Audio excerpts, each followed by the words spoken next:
Bruno Morgado, bonsoir. Bonsoir. Défenseur du FC Sion. Merci Bruno d'être venu jusqu'à nous malgré les bouchons depuis le Valais. On est content de vous avoir tout de même à l'heure. Vous avez vécu une semaine difficile avec le FC Sion, avec l'élimination en coupe. Cette défaite hier soir frustrante face à Young Boys. Quel est aujourd'hui le sentiment qui prédomine pour vous? Un peu déçu de cette semaine. Voilà. On n'a pas réussi à se qualifier pour les demi-finales de la Coupe Suisse. Et hier, on a perdu le match dans les dernières minutes. Voilà, il nous manque peu, mais c'est dommage, voilà, on aurait pu faire mieux.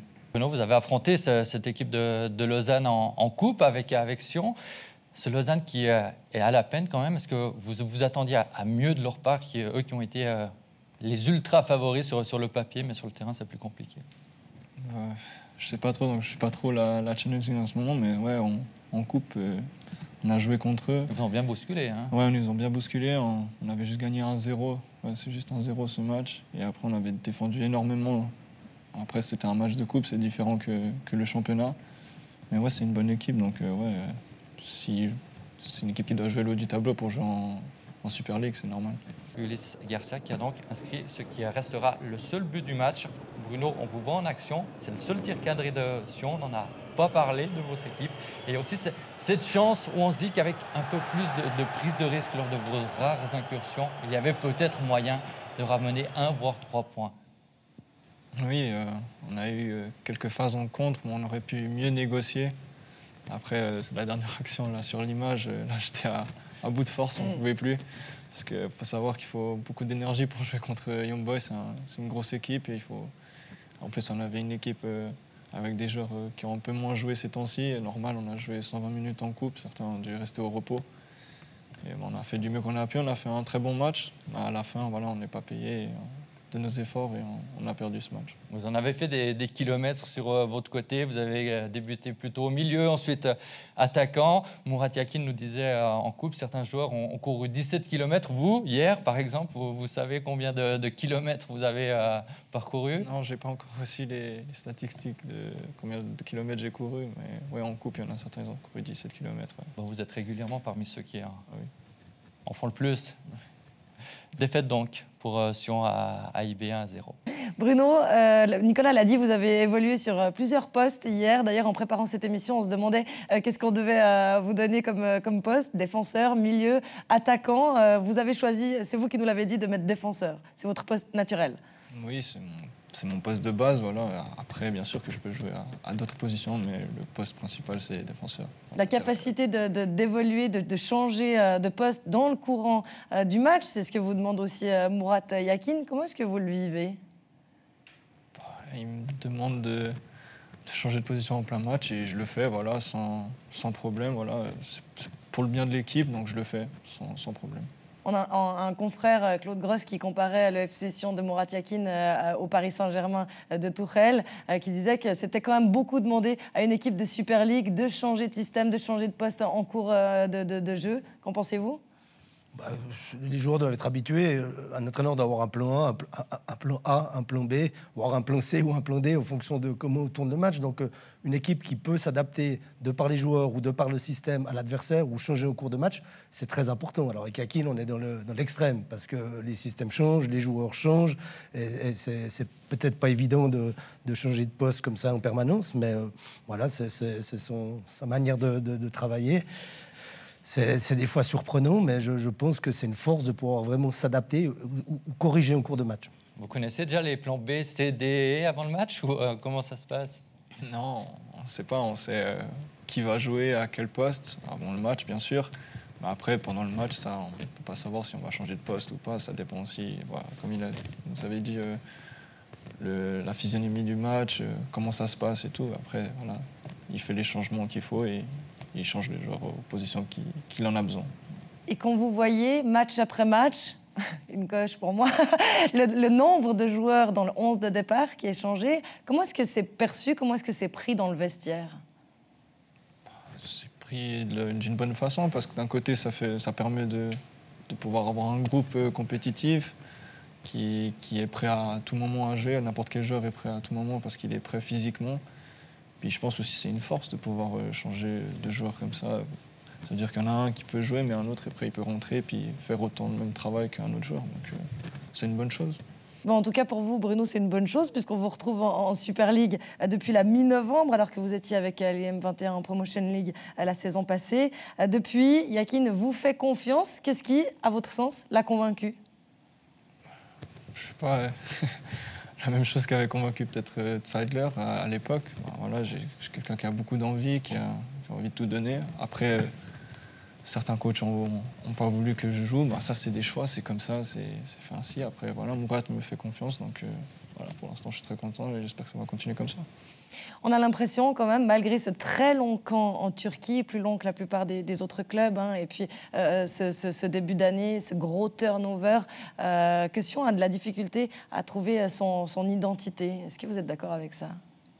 Oui, il nous manque encore un petit quelque chose, je pense, pour justement passer ce cap pour devenir une bonne équipe. Ben, voilà, on parle du match de coupe et de hier aussi, je pense que c'est ça qui nous manque. Un petit truc à la fin. Pas grand-chose, mais c'est ce qui nous manque un peu pour gagner les matchs ou bien pour faire des points.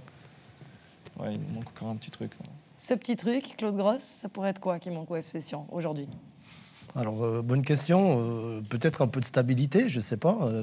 Peut-être avoir un système mieux établi, des joueurs mieux établis. Alors, je ne suis pas contre le turnover, mais là, il me semble, vous pouvez passer de la tribune en étant titulaire avec le brassard et retourner en tribune ou sur le banc. Donc, je comprends que ça garde tout le monde sous tension, que c'est intéressant. Mais pour trouver un peu ses marques et un système, une identité, c'est quand même compliqué. On se pose souvent la question quand on va jouer Sion, quel va être le système, quelle va être la philosophie de jeu. Et souvent, on est surpris, nous prend un peu à contre-pied, Yakin. Et alors, ça, c'est la vue de l'extérieur. Peut-être à l'intérieur, c'est complètement différent. Mais c'est vrai que contre Sion, contre Saint-Gall, vous avez fait un bon match. Contre une équipe qui joue, qui propose du jeu et vous laisse des espaces. Mais c'est vrai, contre des équipes qui vous proposent moins de jeu, ils vous posent problème. Et je trouve que vous avez souvent de la peine à faire le jeu et trouver la solution. Vous êtes d'accord avec Claude Gross, Bruno? Oui, je suis d'accord avec lui, oui. C'est vrai qu'il nous manque, quand on a le jeu en main, il nous manque quelque chose pour aller chercher de plus, pour pouvoir être dangereux, pour pouvoir créer des situations beaucoup plus dangereuses. Et puis, quand on n'a pas le jeu, parfois on procède en contre et puis on est quand même mieux parce qu'on récupère le ballon et on se projette vite vers l'avant. Après, voilà, c'est des choses à travailler à l'entraînement et durant la saison.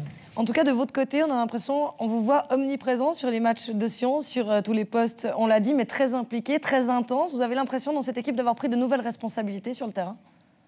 Non, je pense pas. Après, je sais pas, sincèrement, je sais pas. Nicolas, vous qui commentez les matchs du FC Sion, on voit quand même un Bruno Morgado très engagé, très présent. Oui, bah surtout aussi par rapport à la saison dernière où il y a eu 0 minute en Super League. On peut imaginer, ça doit quand même être compliqué. On arrive en Super League, on disparaît pendant une saison. Franchement, qu'est-ce qu'on se dit à ce moment-là dans un effectif qui bouge beaucoup? Bon, après aussi, la situation, la saison passée, elle était très difficile. On était dernier. Il fallait garder une stabilité, un groupe plus restreint pour pouvoir revenir au classement et tout. Après, j'ai pas joué, j'ai continué à jouer avec l'équipe réserve. Ça m'a permis. C'est pas la même chose, mais ça m'a permis de rester physiquement prêt. Si un coach me plaît pour me dire ouais, il faut que tu joues ce match-là, bah, j'étais prêt. Après, voilà, Yakin m'a fait confiance durant ces matchs, donc voilà, j'espère que ça va continuer. On se souvient que vous aviez été lancé en 2016 par Peter Zeidler à l'automne, précisément en même temps que Quentin Maceiras. Vous aviez 18 ans, alors on était venu tourner un sujet vers vous. Vous suiviez votre apprentissage, je crois, au secrétariat du FC Sion. On a quelques images à vous remontrer. Qu'est-ce qui s'est passé depuis? En quoi le Bruno Morgado qu'on voit sur ces images et celui qu'on a aujourd'hui sur notre plateau a changé? À part la coupe de cheveux, ce serait trop facile. Non, mentalement, j'ai changé. Mon jeu aussi a changé. C'est vrai qu'avant, j'avais un jeu, on va dire, j'ai évolué durant ces années. J'ai mieux compris certaines choses à mon poste parce qu'il faut savoir que quand j'avais commencé à ce moment-là, j'étais passé de ailier droite à latéral gauche. C'était aussi un nouveau poste pour moi. Donc j'ai dû m'adapter et j'ai beaucoup appris durant ces années. Donc ouais, je suis plus mature dans mon jeu, on va dire. Tant et si bien que depuis la 14e journée, vous figurez 9 fois dans le 11 de départ des 10 rencontres disputées par le FC Sion. Vous avez signé votre premier but en Super League face à Lucerne. Bruno, c'était début février. On va le revoir. Racontez-nous comment vous l'avez vécu. J'étais très content. Voilà. C'est vrai qu'il manquait plus que ça, marquer un but ou quelque chose pour pouvoir vraiment lancer la saison aussi.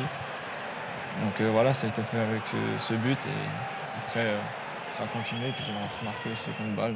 Absolument, j'allais vous en parler de ce but en coupe. Quand on est valaisan, quand on est formé au FC Sion, quand on est dans le stade de Tourbillon et qu'on marque un but qui plus à l'ouverture du score face au FC Bâle, on imagine que c'est toute une histoire, tout un symbole pour vous? Ouais, c'était quelque chose que j'oublierai jamais, voilà. Surtout quand on sait l'histoire entre Sion et la Coupe Suisse, ben, voilà, c'était quelque chose d'incroyable, voilà, de marquer là. En plus, dans le stade de Tourbillon, voilà, c'est aussi mon premier à Tourbillon. Et après, ben, sincèrement, quand j'ai vu marquer ce but, je pensais qu'on allait passer. Mais bon, après, mais je crois que tout le monde, hein, Claude. On pensait tous que vous alliez passer. Que ça a tremblé, les murs dans les vestiaires après cette rencontre, ou c'était comment l'atmosphère? C'était silencieux. Ouais. Vraiment silencieux, ça parlait pas trop, c'était dégoûté, voilà. Quand on sort comme ça, après avoir gagné 2-0 pendant 80 minutes, et après pendant 10 minutes, perdre, enfin, qu'ils reviennent au score puis ensuite perdre, c'est difficile. Aujourd'hui, pour le FC Sion, il ne reste entre guillemets que le championnat. Est-ce que après cette élimination, vous avez refixé ensemble de nouveaux objectifs? Je pense déjà, on peut viser, je pense, la 4e place, mais encore possible. Enfin, et puis surtout pas jouer la relégation. C'est mieux pas. Absolument. Le prochain adversaire, c'est Neuchâtel-Xamax. Vous vous attendez à quoi comme match samedi? Je pense que ça va pas être un match facile. Voilà. Neuchâtel va jouer toutes ses chances et nous aussi, on va jouer tout ce qu'on peut pour gagner sur tout ce match, pour revenir au classement et puis gagner des points pour sortir, pour écarter un peu cette phase de relégation. Bruno, votre famille, elle vous suit, elle est dans le stade à Tourbillon chaque week-end? Oui, bien sûr, elle est tout le temps là. C'est mon soutien, numéro 1 surtout. Ouais. Quand vous jouez, vous les repérez, vous savez où est-ce qu'ils sont assis? Oui, je sais où ils sont dans le stade, oui, je sais. Les familles sont tous un peu au même endroit pour les joueurs, donc oui, on sait exactement où ils sont. Et ça vous porte? Oui, bien sûr. Voilà, je sais qu'ils me regardent, qu'ils me soutiennent, donc ouais, c'est important pour moi. À propos de Barthélemy Constantin, quel rapport vous avez avec lui? C'est... Voilà, comme il a dit, c'est le directeur technique un peu, voilà. Donc il est là, il vient nous saluer et tout, mais voilà, sans plus. Quelqu'un qui nous regarde, voilà, qui nous suit.